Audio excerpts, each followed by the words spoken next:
Well, we'd like to welcome everyone today. Looks like we have a pretty good group joining us already, and we are so thankful for your participating in today's third offering of our Faithful Presence Faith and Work webinar series, hosted by the Center for Faith and Work Los Angeles. My name is Steve Lindsay. I'm the Executive Director of the Center for Faith and Work Los Angeles.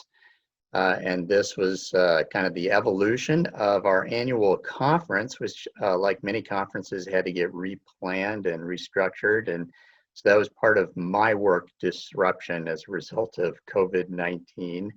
We'll talk more about that today.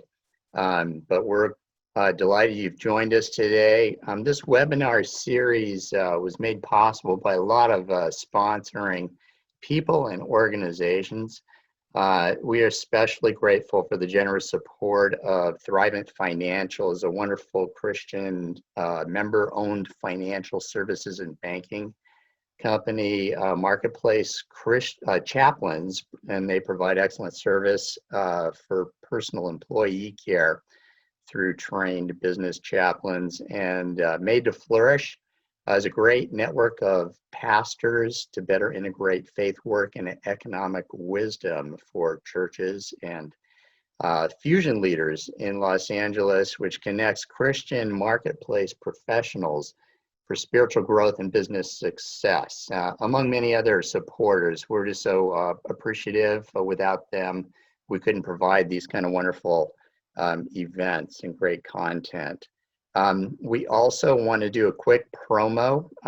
We still have our application season open for our Framework Fellows program.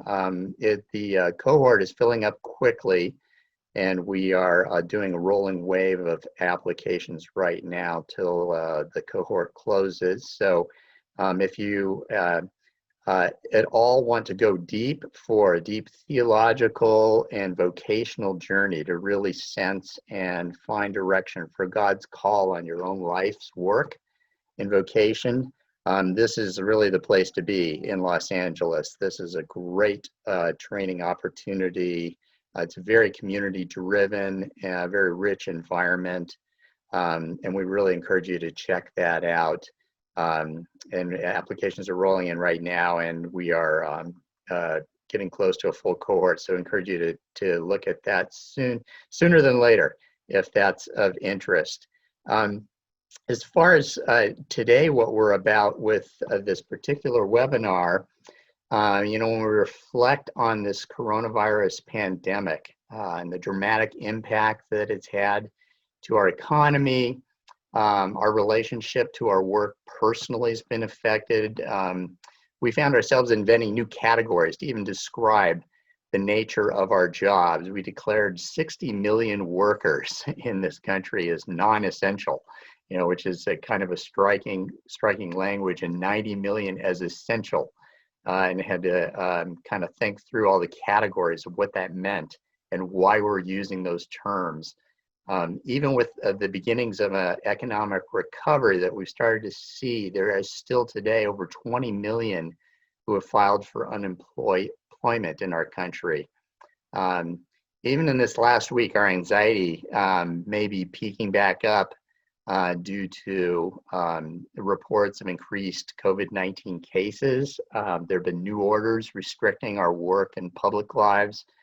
My family sighed recently again the other day, hearing that the beaches in Southern California and a lot of the rest of the country are reclosing for 4th of July celebrations this weekend.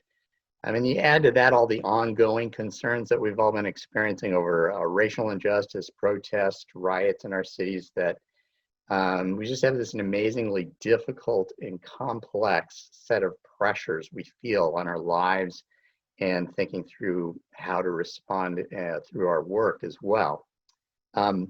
With that, I'd like to put out a quick poll question to the audience, just to get a sense of who all is with us today by way of work. So if you just take the next 10, 15 seconds and just enter the most applicable category that you find yourself in. That'll be just super helpful to us as we navigate through today. That's great. A lot of you filling that out. You just click one category and submit. They're filling up quickly, so that's really good. I'll give a few more seconds here, and then yeah, that's actually really helpful. Yeah, good. So what I'm seeing is that about half of you out there are in the self-employed context, with about 10 to 15% in corporate employment. There is other nonprofit employee making up about a quarter of the folks with us today. 14% are in the unemployed or furloughed category. And we've got a couple of pastors with us and a couple of church employees as well. So yeah, that's super helpful. That gives us a good sense of who's with us today. So appreciate your participating in that. That's really helps inform us as we try to speak into this well today. Regardless of the nature of your work, which of those categories you find yourself in, every one of us has felt the stress of change through either loss of work, overwork, or dramatic shift in how we work. I was thinking about having the friends that I have and how they've been so diversely affected. I have friends that have been furloughed from their jobs, sometimes temporary, sometimes long-term. They have found the need to shift into temporary work. In one case, Postmates has kind of been the work of the day. Some are working very long and stressful days, being overworked with dramatic increases in workload. In one case, we have a dear friend who's a physician who's working with the elderly, and he had to shift. He felt the need to shift to living out of their family trailer in his driveway to protect himself and his patients, because he worked with the elderly all the time in his vocation and really critical care. So we appreciate the sacrifices of so many and the stress and disruption that's been there. And as Christians, we really want to seek ways to be faithful, to see God in all this and faithfully follow him. But we need nuance and insight that applies that to our individual context. And that's why today we've added a special webinar. And it's really designed to explore where we might find ourselves in this season and be sensitive to where other people's are as we seek to care for others through this global crisis, and how the gospel remains really our critical resource to help us navigate our way forward in all of this. To help us do that, I would like to introduce our two wonderful guest panelists. We have Missy Wallace and Chris Neal with us today. Welcome to the two of you. Missy is a Vice President and Executive Director of the Global Faith and Work Initiative, which is a ministry of Redeemer City to City. I first met Missy in her previous position at the Nashville Institute for Faith and Work, where she was co-founder and executive director. And prior to launching that institute, Missy worked at Bank of America, the Boston Consulting Group out of Chicago, Singapore, Bangkok, and New York, Time Warner in New York she was at, and even helped launch a new independent high school where she worked in various roles. Over a decade in marketing, admissions, and college counseling. Missy holds a BA in economics from Vanderbilt and an MBA from the Kellogg Graduate School of Management.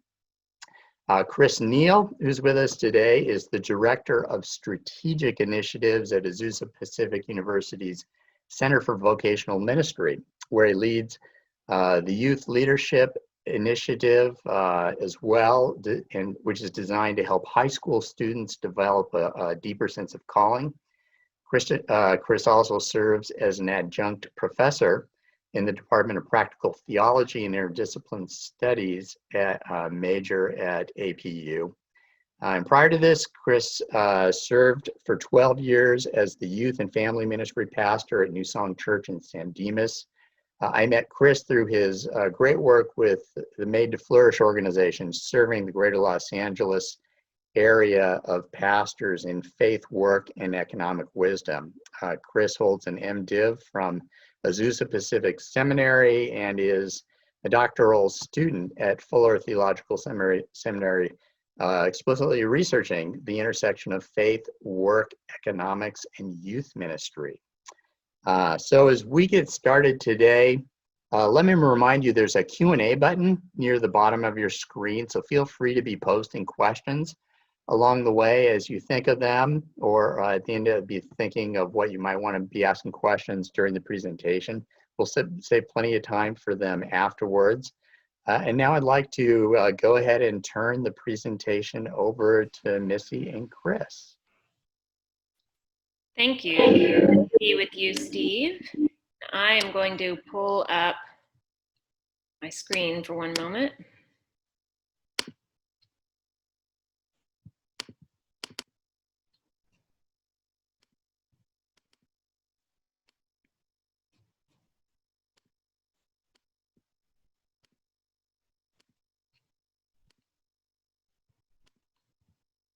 Thank you for your patience. I'm honored to be with you all, and it's been good to know Steve over these years. And what we're going to talk about today is a model that we developed to help think about the nuance of the gospel as it applies to the work disruption being experienced by COVID.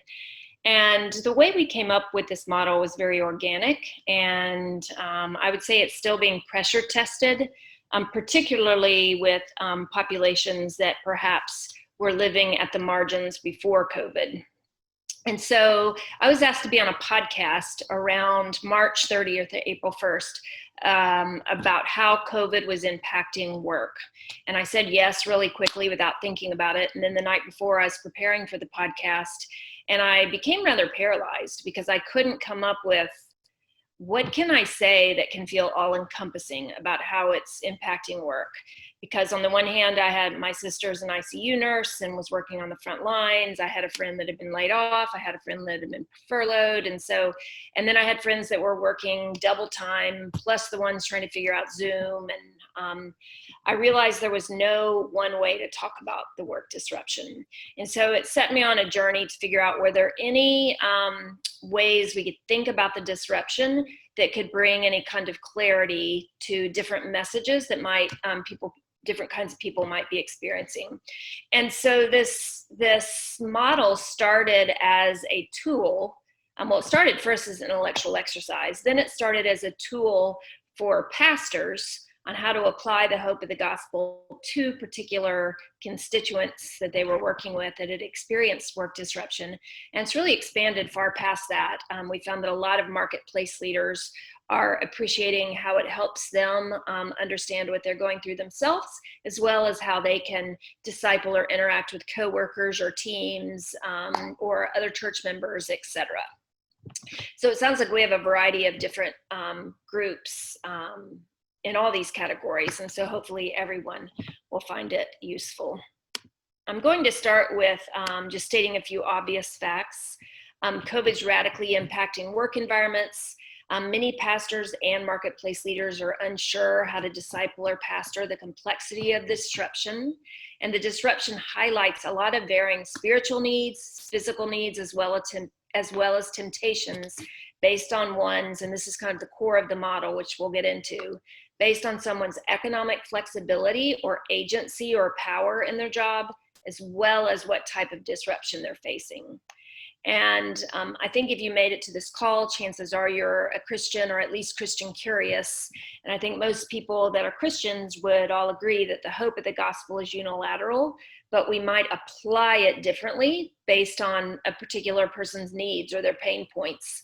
And that if the Holy Spirit gets hold of us, no matter what the pain point, it really leads to an outward orientation, allowing the body of Christ to serve each other regardless of their work situation.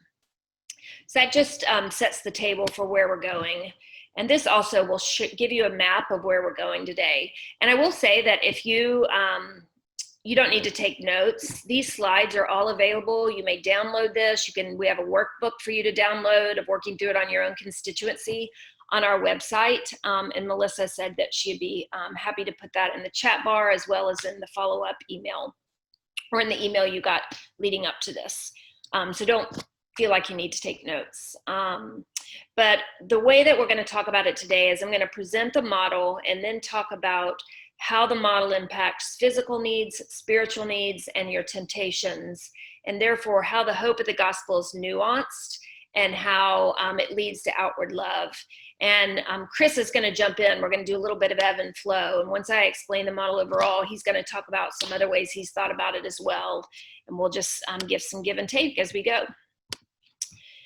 And so here is the underlying premise of the model. The underlying premise of the model is in a 2x2 and shows that a lot of things are driven based on how much socioeconomic flexibility and agency you have and how much your work routine has changed. And so if this is the socioeconomic flexibility and agency axis, it refers to a combination of the margin one has maintaining a sustenance lifestyle, or the amount of power or decision-making agency one has in the work environment, given their position, their education, their social capital, things like that. And this is how much is the day-to-day work in your normal work environment changed. It refers to the level of change being experienced. So someone on this side would be their demand has exploded over the course of the COVID pandemic. And down here, all the way at the end would be their work is completely halted, all the way to perhaps being laid off or furloughed, and or upended. So completely halted or completely radically changed. And so if you think about that, you can fall into a 2x2. And I'm going to share a little bit of each area of the 2x2, and then we might stop for a minute and get Chris's thoughts on the 2x2 as well. And so the first place to think of is the people whose work has tremendously exploded. Demand is way up because of the pandemic, and they are high on the socioeconomic flexibility and agency. As an aside, I'm getting an internet unstable. So Chris, will you wave at me if I start going in and out? And if so, we'll figure out what to do. And so these people that are high demand increase and high socioeconomic flexibility and agency, they are in theory or in aggregate overwhelmed and trying to keep up. So if you think about the, especially at the beginning of the pandemic, the grocery store managers, they could not keep things on the shelves. They're trying to figure out how do we speed up the supply chain? How do we get the shelves refilled fast enough? Zoom management. I mean, never before and probably never again will there be this much Zoom on a day-to-day basis. How are they keeping up with all the bandwidth issues, et cetera? So this feeling of being overwhelmed, trying to keep up. Over here, again, high on the socioeconomic agency and flexibility spectrum, but perhaps the work routine model has been radically upended and or stopped. And so these people are strategizing with an unclear path. So interestingly, I used to think hospital administrator was over here, but then I learned that hospital administrators are over here. They have actually lost all their elective surgery incomes, and people are not going to the hospital anymore because it's for a broken bone, for an x-ray, or for an appendicitis, or maybe heart pains because they're scared of catching COVID. And so all the ways that the hospitals were, the revenues that were paying their bills have actually been foregone, while the COVID cases are going up and up and up and up. So they're taking the less profitable business at the loss of the more profitable business. So they're strategizing. I know my sister's hospital system had to lay off 2,500 people. Restaurant owner would be another really clear case in the early times of COVID, and then that waned a bit depending on your region of the country or the world. And now again, the restaurant owners and bar owners are having to close.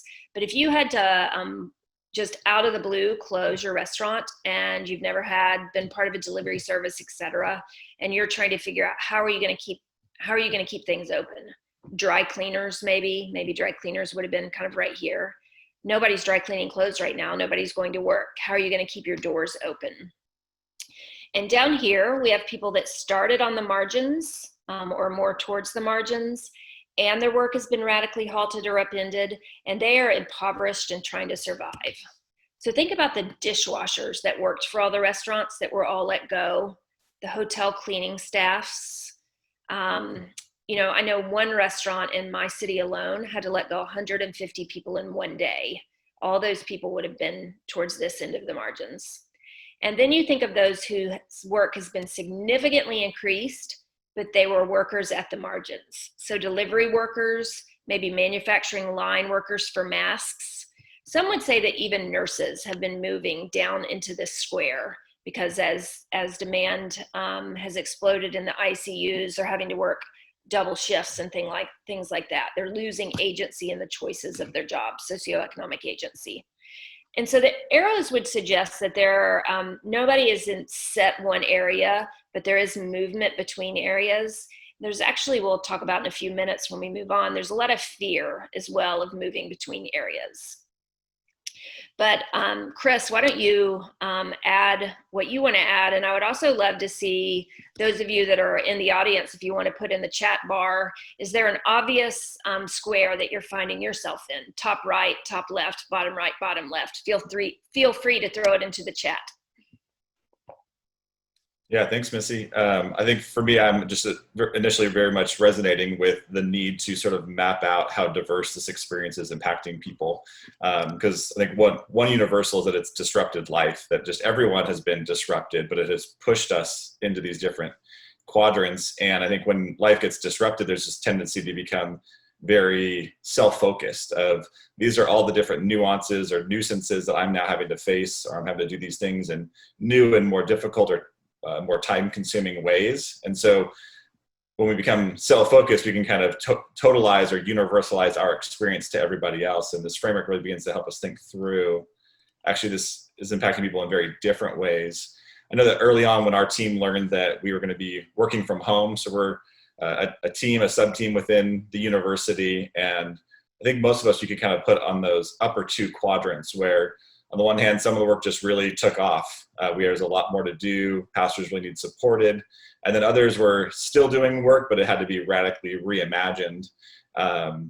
So early on in that time, a few of us leaders were meeting, and a colleague of mine, Jen Graffius, recommended, we needed some sort of like rhythm to stay on the pulse of how our team is doing. And so we started this weekly practice we called a grief and gratitude. So in addition to our weekly staff meeting, we had a separate meeting where every team member needed to show up and share one thing they're currently grieving. If there's a loss in my life and I need to grieve this, and then something that they're thankful for, a gratitude. So even in the midst of all that's lost, what do we still have to be thankful for? And it was in that moment that I realized how much my experience is my experience. And even in some ways, some of the nuisances of working from home with small kids and the challenges that it posed there really got put into perspective as you hear about other team members and family members who've lost work or are on the front lines. And I think for me, getting a sense of how diverse, how broad people are being impacted only came about as I was in community and in conversation with my colleagues. And even though we're a single team doing shared work, just by hearing stories of their family, you began to get a picture of it. And I think the more people we talk to, the more the broader picture we'll get of it. So that's helpful. And so if you start to think about the model and how you can apply it to various needs, you can, again, look at the quadrants, and you can think about what this might do to someone spiritually. So those that are exhausted and trying to keep up, they are probably needing to avoid self-reliance. They are starting to feel, let's just put it this way. Imagine if you're Dr. Fauci or Dr. Birx, you feel like this entire thing is on you. So your work is somewhat still the same type of work, just a whole lot more of it.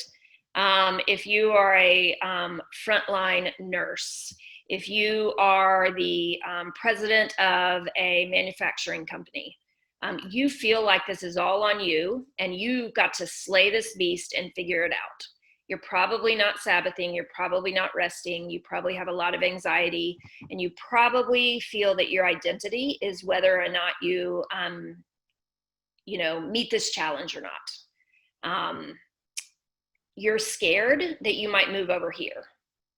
And these folks, the strategizing with the unclear path, most likely, and these are probable because I'm sure there's as many spiritual needs on these quadrants as I can imagine, but I think there are some patterns. And these people probably also anxiety relief, Sabbath relief, idolatry, examination needed, but they also are just desperately needing to know that they're okay if they fail.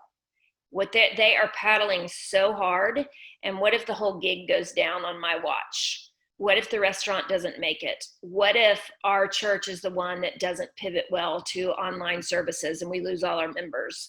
What if the reduction in income means my unit gets laid off? And so these people are very scared that if they don't pull it together, they're headed down here. And the down here would be significant loss of income, moving towards margins, at least on the temporary scale. These people down here, they're all suffering quite a bit with not just pandemic suffering, but actual provision suffering. So their financial well-being is now very much at stake. And so the ones on the left need to believe that God cares about their well-being and sees them. And they are really impoverished and trying to survive, perhaps losing housing and having food security issues. The ones on the right probably are okay on food security and housing, but they are not okay on some justice issues. They're potentially being exploited. They're being asked to work longer and longer hours. That's how you heard back in April and May. We had a lot of the protest around the hours and things of the delivery workers. And I think that probably something's going on in here that perhaps put a little bit of kerosene on how the racial uprisings were stronger at this time than they have been in other police brutality killings. So this is a sense of the probable spiritual needs that I think also have to be looked at with physical needs in tandem. And so physical needs would particularly be hard on the bottom left, where we talked about that food and shelter are becoming necessary.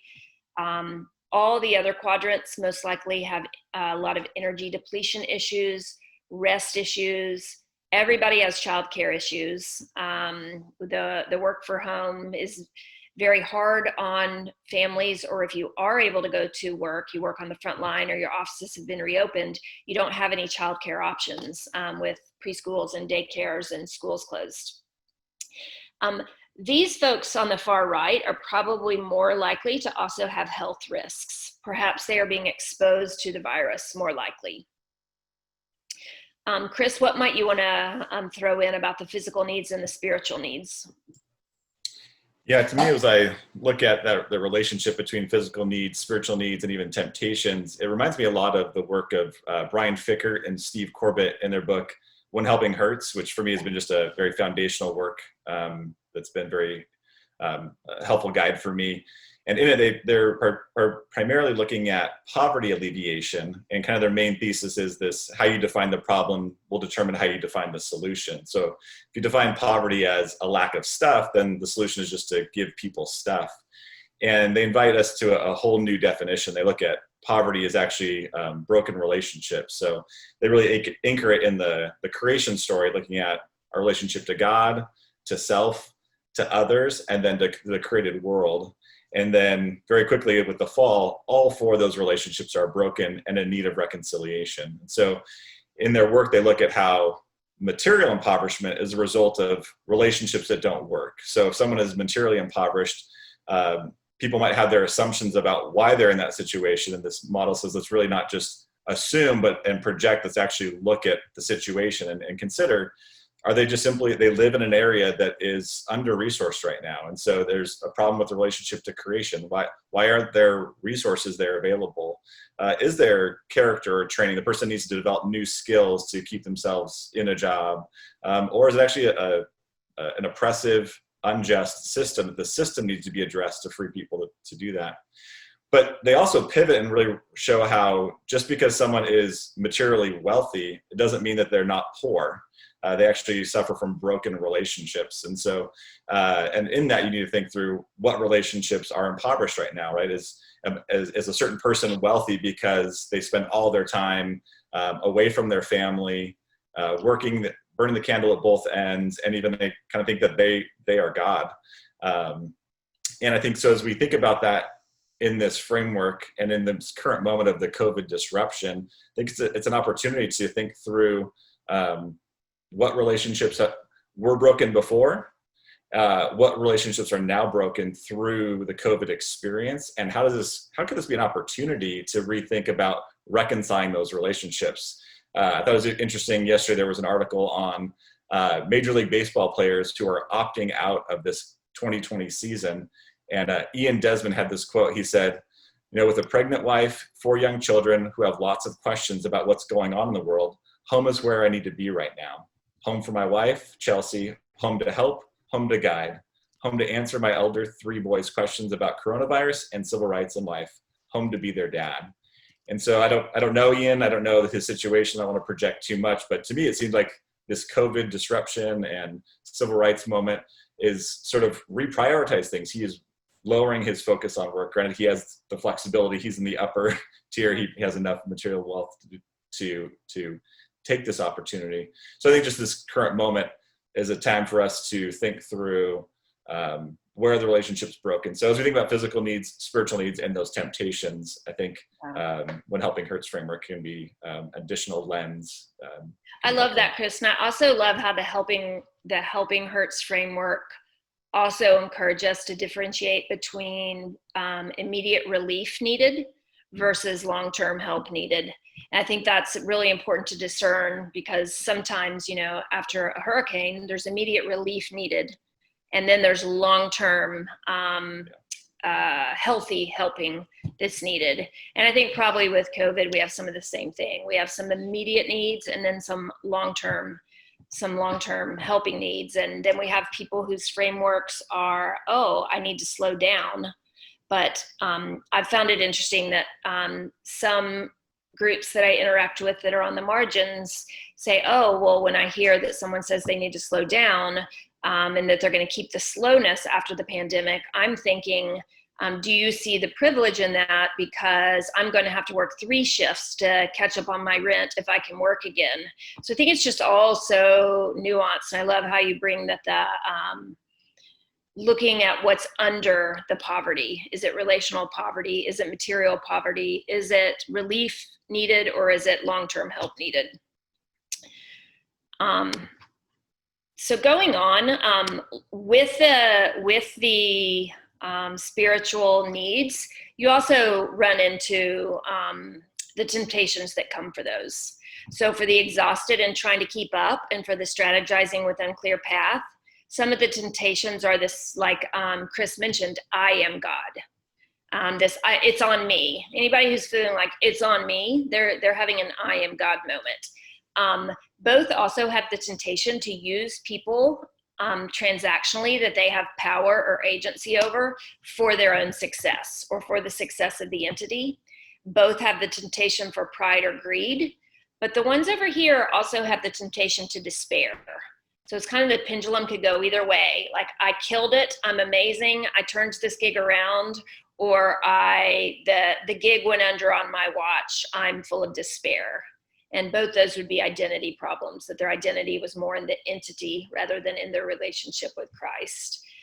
If you go down here, the temptations are around cynicism, around faith abandonment, around despair, giving up, and around confusion between righteous and unrighteous anger.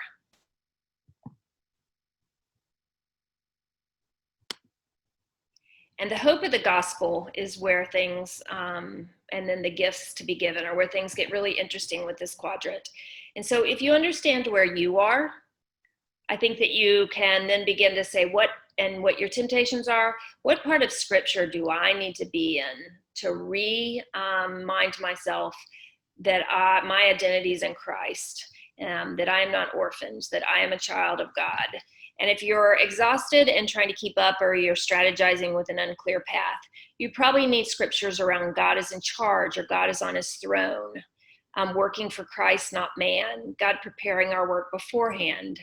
Over here, you also might need Jesus drawing us to him in failure, which would be John 20. Whereas if you're down here, you probably need to be spending more time on God making good from suffering, that we serve a suffering Savior who felt forsaken, that God cares greatly about justice for the needy, He is our refuge. About the new heaven and the new earth, all sad things will become untrue. And so if you start to think about where you are and nurture yourself with scripture and with your relationship with God, I think it also energizes you to disciple and nurture others. And you can start to think about where they are. So just because, an example is, I had 3 college-age kids trying to do their work from home, 2 parents trying to do their work from home. And we were in different quadrants up here. Granted, we were all kind of above flexibility quadrant, but we were in different quadrants up here, and we were assuming that the other one was in our quadrant. And we figured out that it was making conflict between us. The pastor that I worked with said he went into a meeting with all his elders, and he couldn't understand why they were all whiffing past each other on empathizing for each other's hurts during the pandemic around work. And he said he had someone in every single quadrant, but they all were assuming that the other people were in their quadrant, or were so far from their quadrant they couldn't understand them at all. And so he said there was just a lot of misunderstanding. Chris, have you had any, I know you've had the model in front of you for a couple weeks. Have you had any experiences nuancing this with your relationships? Yeah, I mean, I think you've really hit it on the head in terms of it's being able to sort of self-identify, this is where I'm at. So how are we cultivating that self-awareness to say, this is where I put myself and this is my primary needs. And then to sort of cultivate a proactive empathy, like this is where I think these other people are at. My mentor at Fuller, a guy named Scott Cremode, he's a leadership professor, but he also has done some work on vocation. And he talks about that relationship between calling and leadership. Like leadership is listening to the longings and losses of people. It's not about telling people, it's about listening to what do they long for in life. And also what are they currently losing? What are they grieving? And then he talks about calling as the people entrusted to your care. So regardless of whether you're a stay-at-home parent, caring for elderly parents, a CEO, middle manager, a janitor, we all have people that God has entrusted to our care. There are people who are the beneficiaries of our work. And so as we think through that, these are the people entrusted to our care, and we think about what are their longings and losses, and COVID has really drastically shifted those. So I think we begin to get a sense of where people might be if we're already in that practice of these are the people who are entrusted in my care. I'm taking a level of responsibility for them. And as I just do life with them, in the normal everyday conversations, I begin to sense like, oh, this is what they're grieving right now. They keep talking about this. They can't let go of this thing. And I really need to name it and grieve it, and I need to grieve it with them. Or this is the thing they're longing for. They can't wait for this day. How do we cultivate this hope, and how do I help them pursue that future hope in this moment? And to me, it's been a very helpful guide in this season with this framework and with Scott's insights. That's awesome. So, and I think this is, the first part of the presentation is head and heart, and this is hands. And so this is where we can be the body of Christ. We can be the scattered church, Monday through Friday, rather than just the gathered church in the pews on Sundays. And I'm not going to go over every line of this slide, but no matter where you are, you have something to give someone else in the graph. I think it has to do with what Chris was saying, was that poverty is not just money or things. Poverty is more of a holistic, and we all have something to give. And I think in this time, we particularly have something to learn from people in bottom left, because there's a lot of people that have been in bottom left for a really long time due to systemic issues. And now suddenly we have people popping into the bottom left for situational issues who actually are going to be able to pop back out pretty quickly because of strategic capital, social capital or financial capital or strategic relationships. And I think one thing we can learn from people who have been in the bottom left for a really long time is what a model of reliance on God and not self looks like. I heard the son of an owner of a single dry cleaner in Brooklyn speak about how his father is in his 60s, maybe closing in on 70, has no stockpiled money for retirement. The dry cleaning business is, made no money for months now. And he has this incredible God is my refuge outlook on it. He is not worried about tomorrow. He is not worried about the provision. So this incredible reliance on God and not self, I think, is a testimony that the church can be bringing from the bottom left towards the upper quadrants. And at the same time, I think the people in the upper quadrants can be thinking on, as Chris was talking about, where are the systemic issues? What are the root issues? Where are the relief issues? So in some cases, we've got to just get roofs over people's head and get food if there's food insecurity from all this unemployment. But on the other hand, we need to be looking for fair treatment as Mageo Dei. We need to look for ways to help base level provisions and employment assistance. And I heard someone from Made to Flourish recently talk about gleaning. Is there a way that those that are in the top quadrants can think about leaving work that we normally might do to be work for others? And so an example would be, this is a very suburban example, but if you normally cut your own grass and you have the strategic flexibility to pay someone to cut your grass, that would be an amazing way to help right now. And sometimes in our, what do we call it? Our Christian frugal mentality, we cannot realize that that's actually a gift to offer someone a job, even if it is a luxury for ourselves. So this concept of gleaning our work and leaving some for others, I think is interesting. I know that Steve would love us to move to Q&A quickly. So I'm just gonna quickly show you what else is in the workbook as a flyby so that you know.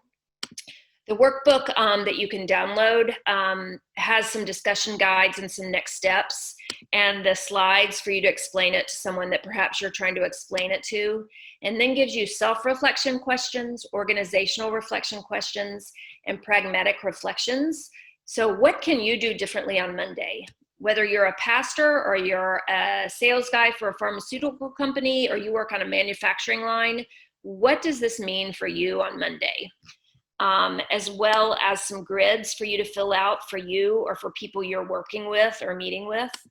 Some questions to help you interview for pain points if you don't know where someone is on the grid, as well as a plan for sharing the hope of the gospel in the context and for thinking about word love for others in the context. So I'm going to just leave the slide on the actual model and turn it over to you, Steve, for the Q&A.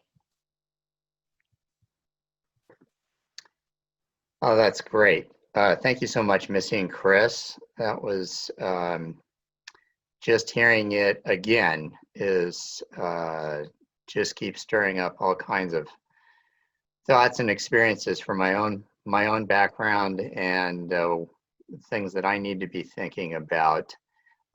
Yeah, let's kick it to some of the Q&A topics that I know some of you have.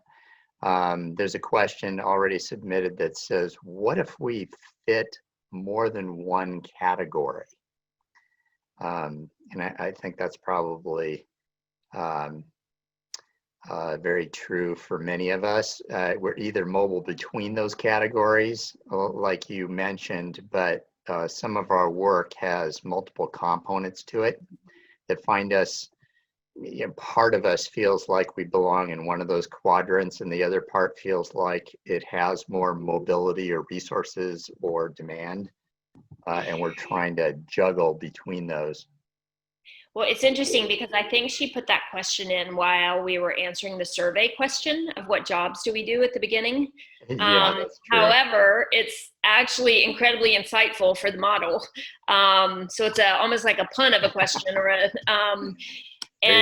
lot of people have highlighted to me that they show up in two categories, whether, for instance, if they have a primary job and a side gig job. So maybe their side gigs in one category and their primary jobs in another, or if they have a primary vocational paid job and a parenting job. And so I would say most all parenting jobs are over here. If people have school age children and they're trying to figure out how to homeschool while also work from home or cobble together childcare. My sister is a single mother and she's frontline ICU worker. Yet her kids are out of school. So she has just totally been trying to cobble together life as her mother job, while at the same time being over here in her professional paid job. Yeah, yeah, absolutely. Yeah, that was immediately the example I thought of was parents who are under all these the stress of parenting, which is a very real dynamic job in and of itself, especially if you're usually dependent on a lot of care or dropping kids off at school, and then all of a sudden you're trying to think through all the implications of your work. Let's see, we've got other questions dropping in here. Are we free to share this model? I'm thinking on having a free webinar. You mentioned, Missy, this is all on available. I think Melissa has already posted the link for downloading the tool. And I think the answer is yes, right, Missy? Yes, you're welcome to share it in any fashion that's helpful in your context. And if you want to do webinars and we have someone available in our office, we're happy to help you host it. Yeah, that's great. I see Margaret posted a question here. Many of my friends are retired and have enjoyed this time as a time of slowdown and enjoy new interest. How can we inspire these folks to contribute while staying COVID safe? That's such a great question, Margaret. I don't want to sound judgmental or hypocritical, and this statement could be both because I could be being hypocritical and judgmental simultaneously. But I've really tried to challenge people who are talking about how wonderful this time has been to also lean into just the reality that someone gave me this analogy. If COVID is like a really bad storm, some people are on cruise ships and some people are on canoes with no life jackets. And so if we can kind of just be aware of which kind of boat we get to be in this storm and look for ways to serve the people, or look for ways to at least not be blind to it. And so I think it's great to be grateful for the time and to find time to connect with God and family. And I've had a great time connecting with my older children who probably will all never live with me again. It hasn't always been great, by the way. We fought over bandwidth and who's mopping the floor and all kinds of things. But it really was searing to me when this person said, well, I'm glad you're enjoying your slow time. I am freaking out about having to work triple shifts when COVID's over so that I can pay my 3 months back rent. So I don't know how we can get people to engage without being at risk of the virus, but I think there are ways. I mean, first of all, I think the food banks are all short right now. We can all be sending a little bit of money to the food banks. I think we can be doing online tutorials for families. I think we can maybe get somebody that's having childcare shortages. Maybe we can consider each other part of our quarantining family and merge two families so we can do childcare together and relieve some childcare issues. Maybe we can help someone who's in bottom left. Maybe we can highlight their faith for others. So those are just a few ideas that come to mind. Chris, you probably have some too. I think you do, in fact. Yeah, one's coming to mind in terms of if someone's retired, that means they probably have completed their career and was able to save enough in order to be able to sort of live without working currently. And so thinking about people in the bottom left who, you mentioned that some people will move to the bottom left temporarily, but because they have a network of relationships will move back up pretty quickly. But those who are sort of kind of stuck down there, really it's about access and relationships. So for those who are retired, maybe just considering who is currently unemployed or underemployed, and who do you know? Who is in your network of relationships that you could simply send an email, make a phone call, make an introduction. So how do you learn about who in your community is under or unemployed? And how do you think about how do you sort of do an eHarmony to connect them to the person that could get them some meaningful work now or in the near future? If you want any ideas, Chuck Proudfit, which runs a group called At Work on Purpose in Cincinnati, he's developed on his website just a need help, can help, kind of like a clearinghouse database. And then if you say you need help, you kind of can check 4 categories of what type of help you have. And if you can give help, you kind of check and it's really just a matching opportunity to try to match needs with givers in a real kind of easy, database kind of way for his community. That's so great. And I love the discussion kind of on the gleaning principles, which I know is resonating with a few of the listeners here. Just if you have flexibility and resources and you're enjoying that flexibility and resources, how can you do simple things to share it with others in ways that you wouldn't otherwise think of as really meeting a very critical need for a lot of people, whether it's, services around the home, or it is ways in which you can make yourself available and just reach out to your church, find out what needs are out there. And you might be able to do most of it online and stay very safe. There's all kinds of opportunities out there. Yeah. There's a question, is this information available in other languages? I'll let you answer that, Missy. Yes, it actually is, in just a crazy, beautiful work of God. This has organically been translated by people who have heard it and then asked us if they could translate it into Chinese, Hungarian, Japanese, and Spanish. And I believe all 4 of those translations are also on our website. But if they're not, if you just, I'm going to put my email into the chat, and you can email me if they're not, and we'll get it to you. Yeah, that's fabulous. Yeah, let's see. If you want to translate it into another language, you're welcome to do so. We just ask that you leave our logo and our information on it if they need to find us. Mm-hmm. Yeah, very good. Yeah, let's see. Is there oh, there we have an email just came in. Yeah, good. Let's see. Are there any other questions out there? Open questions. I see. Yeah, Spanish was the request. We have it in Spanish. Very good. I guess I'll just put it out there for Missy and Chris, if you have any other closing thoughts for us. I know this model is super helpful for me. I'm constantly reflecting on, kind of in that in and out of retirement category, working now with CFWLA in a nonprofit environment. A lot of people approach me and ask me how am I enjoying retirement, because I had a very long stint in aerospace, and I'm constantly thinking, how do I respond? And a lot of times it raises a lot of really good discussion around when you are a person of resource, how do you apply that and leverage it for others? And I don't think I do that well in many ways, that I need to be challenged, thinking about just the community in my own neighborhood, around my own home. So many workers come in and provide services all the time, and they've been deeply affected, whether it's house cleaners or whatnot. That's so helpful. Let's see. Do you, Chris or Missy, have any other closing comments before we sign off today? Mm-hmm. I've been challenged to really think about, does this work beyond COVID? And I think there are some concepts here that work beyond COVID. And there is one kind of danger thing that could be happening in COVID that could be a bright light.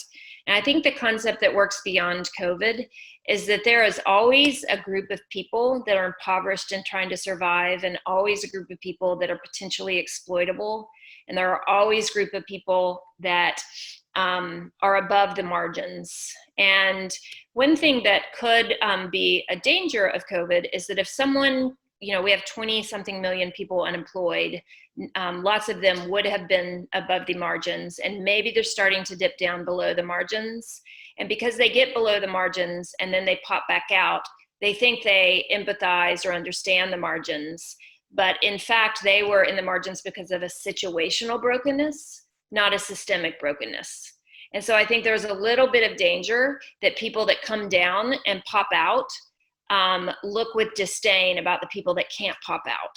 because they popped out. And so I think one thing that we can do as the church is when we are helping people that have popped down into here, to try to help people see the difference between situational brokenness and systemic brokenness, and kind of join together, maybe understanding like, wow, I understood that I popped out because of these gifts I have, social capital or educational capital, and there's a broken system down there. And that perhaps this can, and I think this ties in with, you know, some of our racial justice issues as well, and that they actually are rather tied together. Yeah, absolutely. Very good. How about you, Chris?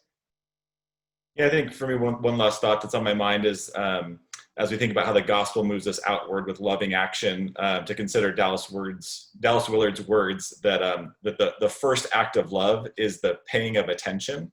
So it's before we move to action that we've actually listened well, we've seen well, and so before we assume what someone else needs, have we actually been in relationship and community to hear the need?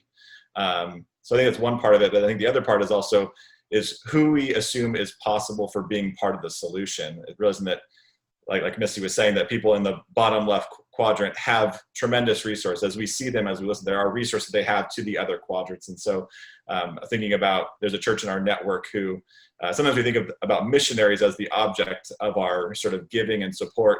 But when masks were low, they realized that they had a missionary that was near a manufacturing plant in another country. And so they worked with them to buy 10,000 masks, have them shipped here, and then donated them to organizations in need in their neighborhood, and then vulnerable populations in their immediate community. And so who we assume is possible as being part of the solution, I think we need to sort of have very wide eyes, big ears to listen well, to see well. Yeah, that's so great. Yeah, thank you both. We so appreciate this really unique insight into the gospel and getting real specific with our current moment in time and history.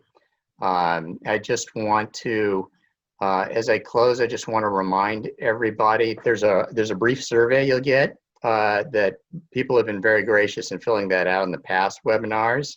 We've so enjoyed this series. Quick reminder to check out our Framework Fellows program with CFW LA. Faith and Work LA is where all our resources, including these webinars, which have all been recorded and posted shortly after presentation. So today's presentation is going to be available very quickly, as were the past ones, which were very rich and wonderful to offer. So we appreciate you joining with us today, and pray God's blessing and care upon you and your family as you go. So God bless. Thanks again. Bye-bye.